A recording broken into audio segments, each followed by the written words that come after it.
Wow, guys, CBS was forced into releasing this full unedited version of this Kristi Noem interview after she listed all of Trump's great accolades during this presidency so far. This isn't left versus right, it's smart versus stupid. Check this video out. Absolutely, Ed. Thank you for inviting me. Yes, well, we have a lot to discuss, so we want to start with this because we've learned that Immigration and Customs Enforcement is planning on expanding operations in the coming days to Chicago. When are those operations expected to start? And you said in recent days that you're using the recent deployments in Los Angeles as a model. What does that mean? Well, we've already had ongoing operations with ICE in Chicago and throughout Illinois and other states, making sure that we're upholding our laws. But we do intend to add more resources to those operations. I won't disclose the details because they are law enforcement and investigative folks that are on the ground there, and I want to make sure we keep their security our #1 priority. But we will continue to go after the worst of the worst across the country, like President. So, a really huge translation there. Chicago is about to get a very, very crazy reality check. This isn't about racism, this is about survival. Law and order has to work.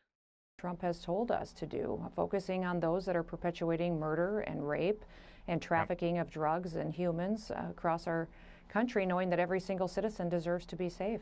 Part of what distinguished the Los Angeles operations, however, is that National Guard troops were there, in essence, protecting or backing up those federal agents as they conducted operations. Is that what we should expect to see in Chicago? You know, that always is a prerogative of President Trump and his decision. I won't speak to the specifics of the operations that are planned in other cities, but I do know that LA wouldn't be standing today if President Trump hadn't taken action. Then that city would have burned down if left to the devices of the mayor and the governor of that state. And so the citizens who live there, the small business owners in downtown LA, they're thankful that President Trump came in with federal law enforcement officers and helped support keeping those streets open, keep their homes and businesses from burning down, and made sure the law and order was restored. I just want to clarify one Yep. thing you said there. You said LA wouldn't be standing if not for these federal deployments? So many of those homes and businesses that were in downtown LA and in those areas were dealing with riots and violence, and coming in and bringing those federal law enforcement officers in was incredibly important to keeping peace. And so we are grateful that President Trump was willing to send resources and people in order to enforce the law. And Ed, since then, we have arrested 5,000 dangerous illegal criminals out of LA and removed them from our country and had them face justice for their crimes. And many of these individuals were people who have, conducted horrific activities against American citizens, trafficking. Sure. So that's the thing that a lot of people don't want to admit, right?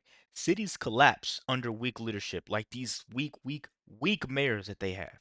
You got Brandon Johns, you got Mayor Bass, Governor Governor Newsom. He's talking about a 2028 run. Check my video out on that. It's coming up. But weak mayors collapse cities. That's why we need strong leadership, and that's why Trump is teaching these boys a lesson. He's literally teaching them a lesson. Of children and pedophiles. And so that's one of the things that the people of LA can be grateful for, is that they don't have those bad actors, those people on their streets anymore, because of the work of President Trump and his administration. So as you know, we spoke with Illinois Governor J.B. Pritzker about all this, and I asked him what he'd say to you about these forthcoming plans. Let's play that and let you respond after. If she were to call you, what would you say? What's your message to her? Well, I tell her that what she's doing is inflaming passions and causing disruption that doesn't need to be caused. We have people that have lived, yes, in the state of Illinois and the city of Chicago for decades, working here, paying taxes. They're law abiding members of our communities, friends, neighbors. And why are we arresting them? Why are we making them disappear? Indeed, they're even disrupting the lives of people who are attempting to go through a legal process. So the thing about it is he's confusing making them disappear with send them back to where they came from. Or back to where they belong. These are criminals. They came here illegally. Why are you not worried about the actual crime that's going on there? Why are you worried about these people that are taking resources from your residents, from the people that probably voted you in? But instead, you want to protect the people that already broke the law. It it doesn't make sense. I can't wait for Trump to make an example out of this fool and Brandon Johnson. To stay in this country, who've been invited to a hearing, and then they're arresting them in the hallways on their way to that hearing. So this is dangerous. They shouldn't be doing it. It's anti-American. It's un-American. And I would tell her to maybe check herself for what does she really believe. She's also critical of the fact that Chicago is one of those cities that doesn't cooperate with federal immigration operations. And she was quoted as saying that Illinois, quote, refuses to have our back. Well, that's not true. In fact, there were police officers who made sure that there was nobody interfering or attacking or causing problems for the ICE officials that were here.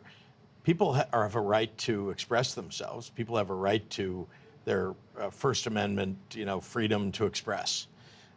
And we protect that too in the city of Chicago. So it's not true that nobody has their backs. What we won't do, however, is engage in what is a federal effort.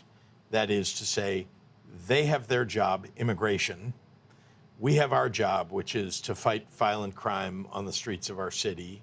And by the way, we're succeeding at that job. But when they bring people in and don't coordinate with us, they're going to cause enormous problems. Madam Secretary, your response?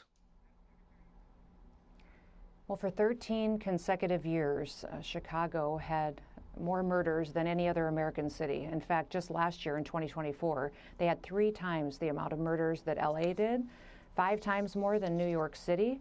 So he can talk about what a great job he's doing as governor, but he's failing those families who will no longer have their child with them, their mother or their father or their cousin, aunt and uncle that are gone forever because of the violence that's happening in Chicago. So I was a governor for many years. So I recognize the responsibilities that you have on your shoulder when you're a governor. And I'll tell you, as a governor, when I had to make tough decisions and when I had disagreements with the Biden administration or challenges my people were facing, I called up the Biden administration. I went and talked to them. I asked for meetings. I fought for my people. This seems like it's more about Governor Pritzker's ego now rather than actually protecting his people. If he has one murder in the city of Chicago, he should be calling President Trump and saying, what's your ideas? What can we do? They don't even honor our detainers in Chicago.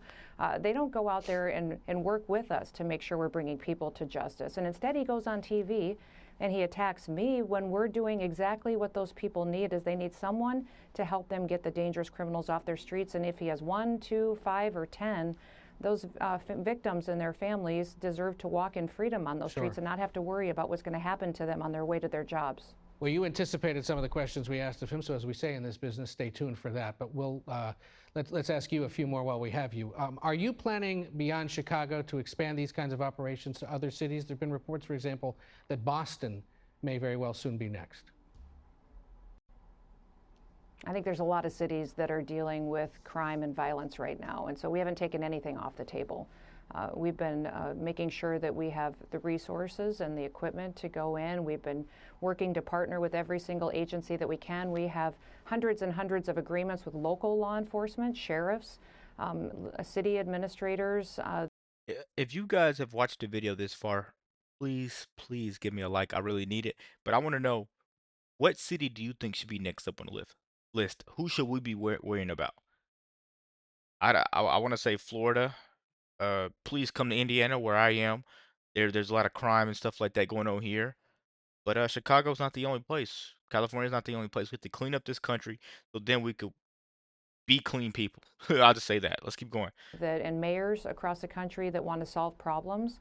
I'd encourage every single big city, San Francisco, Boston, Chicago, whatever they are, if they want to help make their cities safer, more prosperous, allow people the opportunity to walk in freedom like the people of Washington, D.C. are now, and enjoying going out to eat at night and not having to worry if they're going to be a victim of a carjacking or a robbery, they should call us, because we will work with anybody and do what we can to make sure that we're upholding our Constitution, upholding the law, but making sure their families are safe. You mentioned there are a bunch of cities in Democratic-controlled states with Democratic mayors, and there have been a lot of questions asked about that focus.